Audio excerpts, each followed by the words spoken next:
We'll see you shortly. Thank you, Dennis. Tonight, they took an oath to serve and protect you. So why are so many Florida law enforcement officers still refusing to roll up their sleeves to protect themselves with a COVID shot? This as the number of officers dying from COVID-19 is increasing. I-Team reporter Katie LeGrone discovers the reluctancy is less about the agencies who employ them and more about the unions created to back them.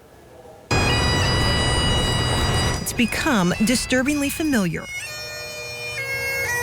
Florida law enforcement officers who committed their lives to protect others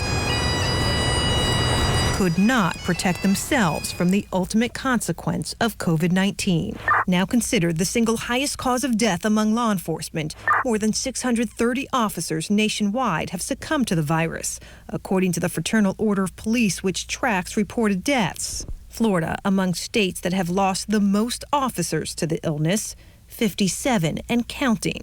Second only to Texas. I need to get them vaccinated for their own safety. Across the state, law enforcement leaders are now speaking up, encouraging officers get the shot. Quit paying attention to the politicians who think they know what they're talking about, but don't. Still, few, if any, agencies require it.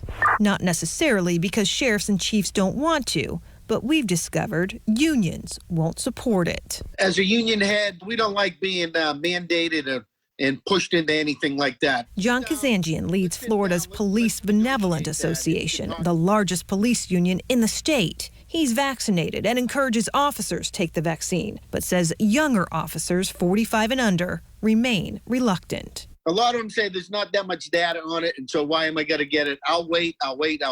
It's a freedom of choice, absolutely. That's why we live in this great country of ours, United States. But at the expense, sir, of health and livelihood? That's up to the individual. The individual, they're rolling the dice. In a statement, the Fraternal Order of Police, another union which represents 23,000 officers in Florida, also encourages vaccines, but adds individuals should maintain the freedom to make that decision for themselves. It's a sentiment even agencies that appear to be on board are fighting to preserve. Tampa is among a growing list of cities mandating shots for all city employees.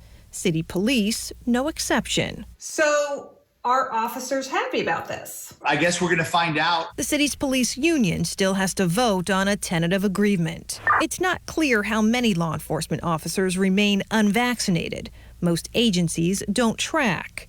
In Palm Beach County, where Kazanjian also leads the local union, he says 60% of the sheriff's office has rolled up their sleeves. He'd like to see it higher, but won't force it in an industry hired to serve and protect health, safety, and personal freedom. Mandating vaccines in law enforcement will never happen. I don't think it'll happen here in South Florida or Florida, especially, the governor that we have. We'll go to court. We'll do whatever we have to protect the individuals that, decide they don't want to get vaccinated.